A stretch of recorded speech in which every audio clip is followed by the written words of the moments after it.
Hello, favorite people. It's your favorite girl, Biolammy, and this is the Young Man's Corner podcast. Welcome to another amazing, insightful, interesting, table-shaking episode of The Corner. It's always a pleasure to be here to talk with you, my favorite person in the world. So yes, I must say that I love the way the month of March has been for The Corner and everyone, and I love that we all are invested in learning, in engaging, and interested in expanding our minds with knowledge. Thank you so much for all of the comments. Thank you so much for the reviews. Thank you for sharing. Thank you for doing the evangelism work of The Corner. I love you so much. Of course, I can't say that enough. Thank you so much. I'm always honored. And today is not going to be an exception, as we are going to be having another amazing conversation. And this conversation has the mind of every young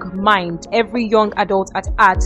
I know that you already know what we are discussing because of the flyer, but you know that usually I will tell you the way I want to tell you, and some persons are rolling their eyes telling me that there is no pressure.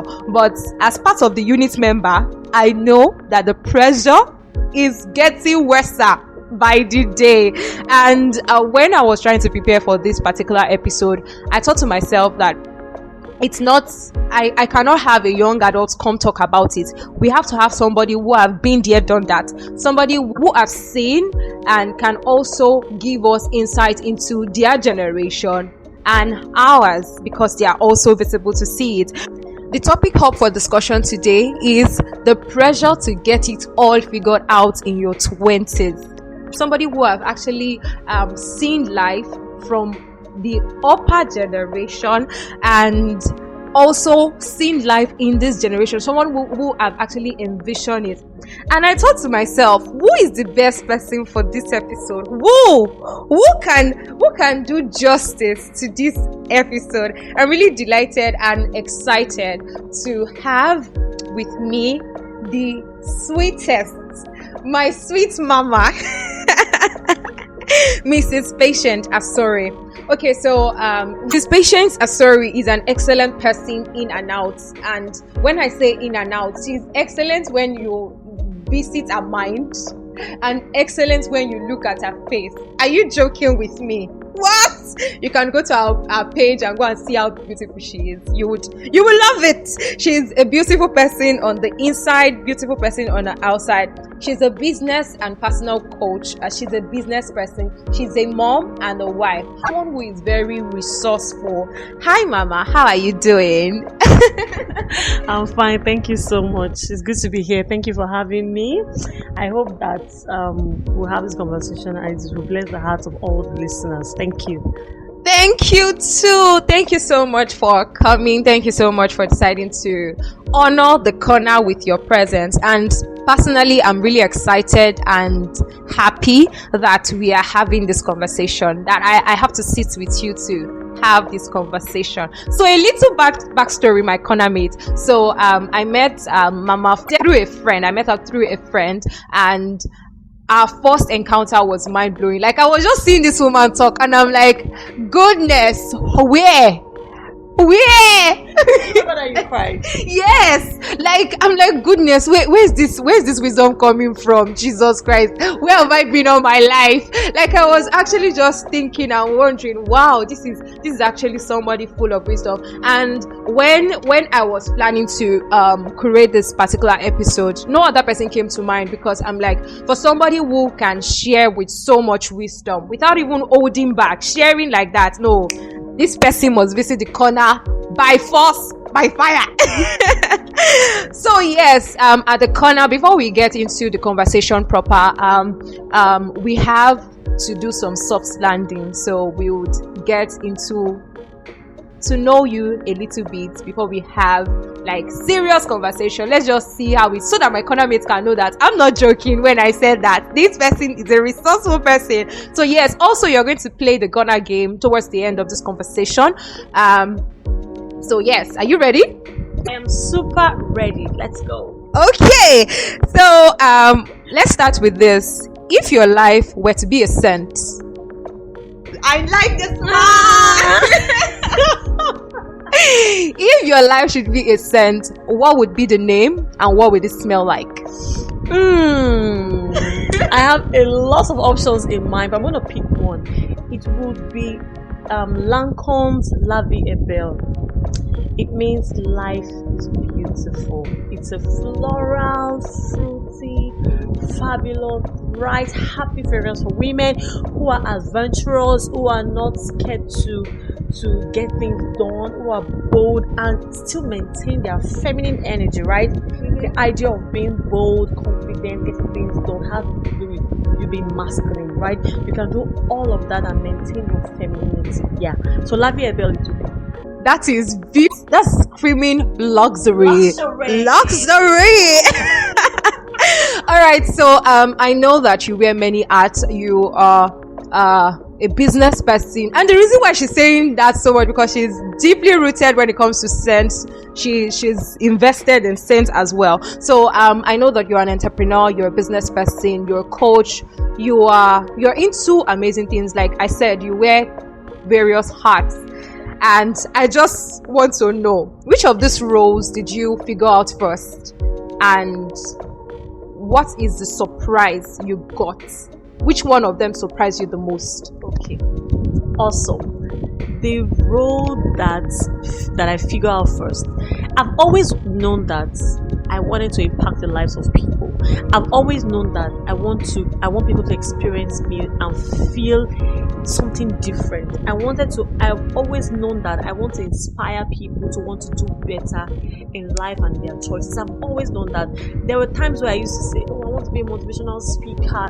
Not really, not to do the basic motivation that we see, but I've just always known that my calling is to empower, to help, to nurture, and to see people around me grow genuinely.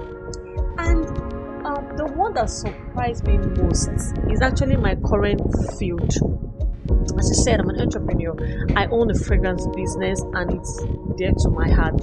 All the while, I had no idea that this is what I was going to be doing, because at the time, all we knew was, okay, I was out of school, you want to be a banker, we want to be a lawyer, and then those big brands, and then no one was looking at sales, no one was looking at the beauty business. A lot of people were not in that field, and then life just happened, and I am so glad that I'm doing this right now, and it's awesome.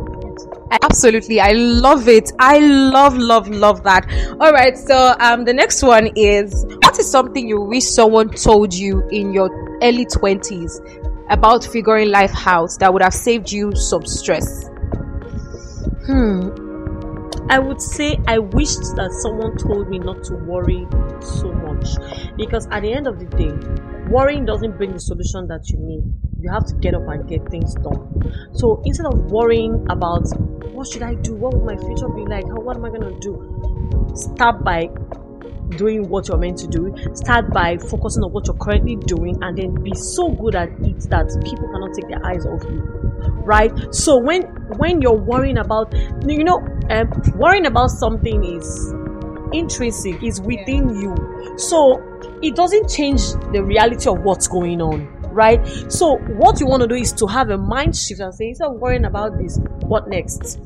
If I had someone say, Patience, you're doing great, where you are right now is a perfect place, just keep growing there, focus, improve yourself, and then you'll be amazed at what you'll be achieving. If I had someone, I would have been wasting my time applying to so many places at the same time, right? But I'm glad that, Right. That's amazing. So if you're 20-something years self working on us the way we're having this conversation, what would she be surprised about when she sees you? I love it. If she walks in here, right, she'll be amazed and she'll be so proud of me. Right. She'll be so proud of me, and she'll say, Patience, you did a good job. You put your heart out in all the jobs that you got yourself involved in. You were so dedicated in your field, and that's why God is blessing you. Yes, that's what she's gonna say. She's gonna say, well done, girl. You're killing it. I'm serious. Oh my That's goodness. a very good question. Yeah. That's a very, very good question. Because sometimes when you're worrying about, oh, what am I doing right? Am I getting this right? Oh, you're aspiring about things you want to achieve. You should maybe pause some time and ask yourself, 6 years ago, what was I doing? And then if she walks up to me now, she'll be so proud of me. You kept thinking that you couldn't achieve these things. You had big dreams, or you kept questioning how would it come to life. Voila. That's beautiful, and I love the fact that I love how amazingly you've embodied your journey. Like, it's so beautiful. Oh my god, like, even see you talk about it, I know that there must have been a journey somewhere. Very long. And You have no idea. and these actually make me wonder why my fellow unit members, as I call us, worry about what to do, worry about life, because it's like they said, oh, you have to unlock all of the levels just at once, and that is why we are running at the pace and feeling pressure over nothing. And now we are getting right into the conversation, because it's already setting the pace and I'm loving it already. So where do you think this pressure is actually coming from exactly? Because honestly, the pressure is everywhere. From my own perspective, from my own view as a young adult, the pressure is all over. Where exactly is this theme of pressure coming from exactly? Okay, let me ask you now. Okay. You're seeing the pressure everywhere. Yeah. What kind of pressure? The pressure to have it all figured out. Have what figured out? My life. Exactly. Do you see where we are? Yes. So so that's how I'm bouncing the question back to us. Yeah. You want to have life figured out. What is that? What exactly is what you want to figure out? Is it what you want to live, the food you want to eat, the job you want to do, who you want to get married to? What exactly are you trying to figure out? Because you cannot figure it out at once. So we're talking about embracing your journey here. You cannot figure it out as once. Just let the light and God lead you. And then I pray that you find yourself in a place, or in places where, I've said it before, you see people that want to see you grow. Because no matter how we talk about, oh, be hardworking, if you are in a place where you cannot grow, it will definitely gradually suppress whatever it is that you have inside of you. So what's that I want to figure out? These rules sometimes become boring, because some people are doing careers and they're doing well, and then the bosses that they have do not want to see them grow. Please, how are they going to grow and figure it out to get to the peak of their career? What about the ones who just want to get married and have a sweet family and run a business? They don't have the finance to run that business yet. Yeah. What about those who want to get married? They don't have a partner yet. Right? These are choices that you don't have power over to control. Like, you do not have the power to control these things. They happen naturally. So that's why I'm asking, what exactly are we figuring out? If we're talking about career now, fine, let's be on that topic. But if we're saying, oh, there's pressure everywhere, please tell me where the pressure is. You're the one putting pressure on yourself. That's the answer to your question. Very true. Very true. You're the one putting that pressure on yourself, because you're measuring your state of mind. You're measuring where you are right now. You're measuring your present self with others. You're measuring where you are. You're comparing it to other things that you're seeing without even knowing those people's stories. So you feel pressure when you compare yourself with other people. See, if you're in an island, if you're in a bubble, if you're in a place where you're not seeing anybody, and you're on a journey, you're getting things done, you're not going to feel any pressure. Yeah. Will you? Good. But when you're in a place where you're seeing things, oh, this kid's doing that, oh, she's what she's doing now, oh, she's doing well here, and then the pressure starts coming. You've not even embraced yourself. You've not gotten to the place where you have embraced your sense of self. You've achieved and you've agreed that this is where I am at. This is what I'm doing. I'm gonna make the best out of it, and I'm gonna do my best and be so valuable in this field that people cannot take that. So you need to get the attention back to yourself.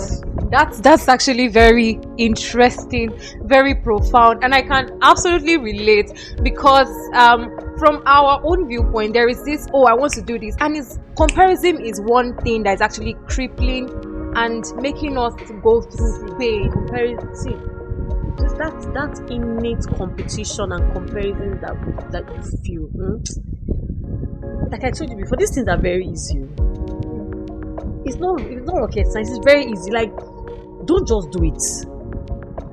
When you see somebody doing well and you love it and you want to be like that person, connect with that person and tell that person, you inspire me. I want to learn from you. Jealousy will go off gradually.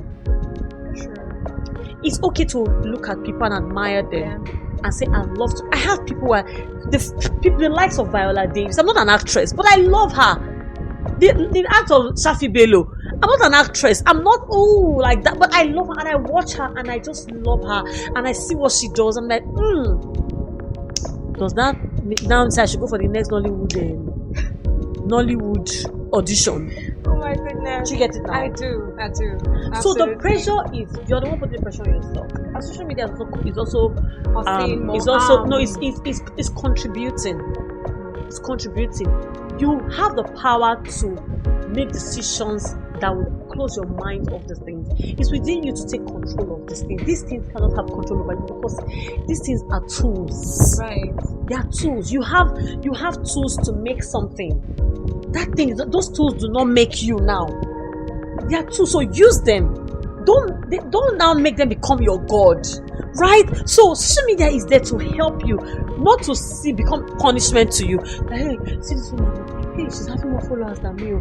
Hey, for crying out loud, social media is a facade. It's not real life. Do you know? It's not real life. I have friends who have all the shingbai they don't have. Get the job done. See, when God says He will bless the works of your hands, He doesn't say bless the work of your mouth. So, like, don't comparing yourself. It's totally different. It's a big topic and we have to keep talking about it. We cannot overemphasize the importance of speaking this to young minds because they are derailing. Their minds are in the wrong places. And that is why we're having this conversation. And I'm really excited that you are sharing with so much passion on your inside. So now let's reflect on your own 20s. Let's go back a bit. I know there is a wide gap between our generation. Not that I'm a millennial and you guys are Gen Z. How many years? But like Yes. you know that the millennials make you feel like, oh, we do not have any pressure. You guys are the one just acting like something else is wrong with you. Like there is no pressure. What are you saying? Yes, but no. So now the question is, what was that internal or external pressure you felt when you were in your 20s? Okay, when I was in my 20s, yeah. Look, it's this simple. All I wanted to do was finish school, graduate, and get a job, get married, and live my life. That's what I wanted to do. Let's wake up from that thought of, I saw a video recently. Gen Z were saying, I'm a Gen Z. Marriage is not a priority. I'm a Gen Z. I don't care what people think about me. That's people's problem. You mount up energy in the wrong places. You're not seeing I've seen beautiful Gen Zs working in great places and they're doing great because they have good guidance and influence, and they are willing to listen and learn. So back to your question, what's the internal pressure? I just wanted to earn for myself. I wanted to have my own money. And it was me putting that pressure on myself. Like, I was the one telling myself that, Pat, you have to do this. It wasn't because somebody else was doing it and I was feeling bad because that person was doing it. This is doing better than me. No, that's not that kind of pressure. I knew inside of me that, Patience, I can do more than I'm saying. I'm more than this, and then I'm going to make something beautiful out of my life, right? So that's the internal. At the time, I think the internal pressure then was, I like the minds of the people now. Marriage is not that big of a deal, right? Of course, it's true. Marriage is an achievement, but it's not the end of the world. It's not the end of your life, but it's something that you should do. It's beautiful. So at the time, I think then our set was, once I finish school, I get a job, I get married, I start having kids, and that's it. At the time, that's all we're thinking about, right? So, but some of us derailed because some of them made the wrong choices in marriage, and then some people, when you say marriage, will make oma. Some of them, they now got married and couldn't push their career path. They couldn't make the right choices in partners that now help them. So you know what, I want to see you grow, push. Some they got into marriage and then right. So the pressure there wasn't really pressure, because it's get a job, get married, and push your career. You don't have to be rich and useless. You can have money and have good character. Do you understand? Yeah. So the pressure is be financially stable. What is wealth? What is stability or wealth? What does happiness or wealth or riches mean to you? What does comfort mean to you? At what point do you get to and say, I'm fine? If you don't, that means if you're not fine now and you're willing to learn and grow, you've not gotten to the point. You're still lost somewhere. And that's very profound. Like I'm trying to say it that your generation were simple. You guys had a focus, and this was it. After this is it, and after this, how will I get to this That's point? because it was how it was, because we were communicated to that way. Not like what's the word, unconsciously.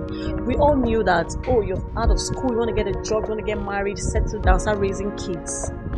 Unconsciously. Now that consciousness is not dead. It's just that now people are now more exposed, they're now more open-minded. They're not going to, because of pressure, marry a terrible partner. If you're not bringing any valuable thing to the table, you're not letting me know that, oh, this marriage is not going to make sense. Why should I pause my life because of you? People are now more self-aware, which is beautiful, right? But that pressure to, hey, it wasn't there. Except you are dealing with low self-esteem, then that's because you are now measuring your worth based on people's impression of you. Right. Oftentimes than not, people say that your 20s are the time for you to make the best mistakes, make the mistakes, and I just honestly, I don't believe in that. think that, do you think it's a global phenomenon, or you're already saying it that you actually do not believe, or do you think some culture support it when you support trials and error? Yes.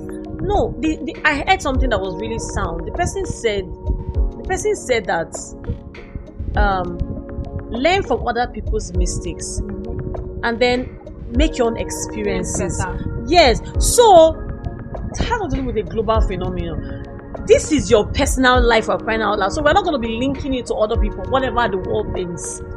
I'm trying to demagnify the conversation here, right? It's not a big deal. So when you say, oh, make your mistakes in your 20s, there's nothing like make your mistakes in your 20s.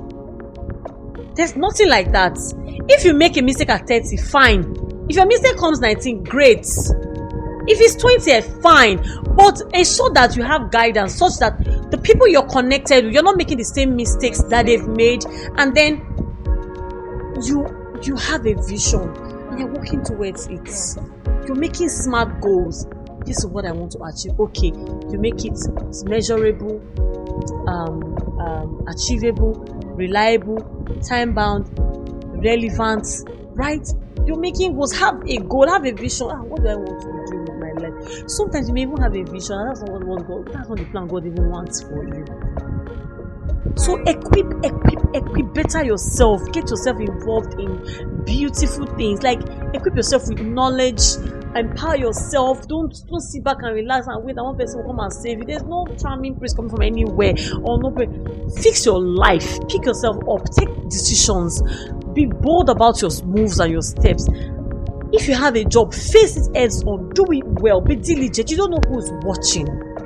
Most times that favor or that recognition that you so much seek for would even come from somewhere else. It may not even come from your current employer.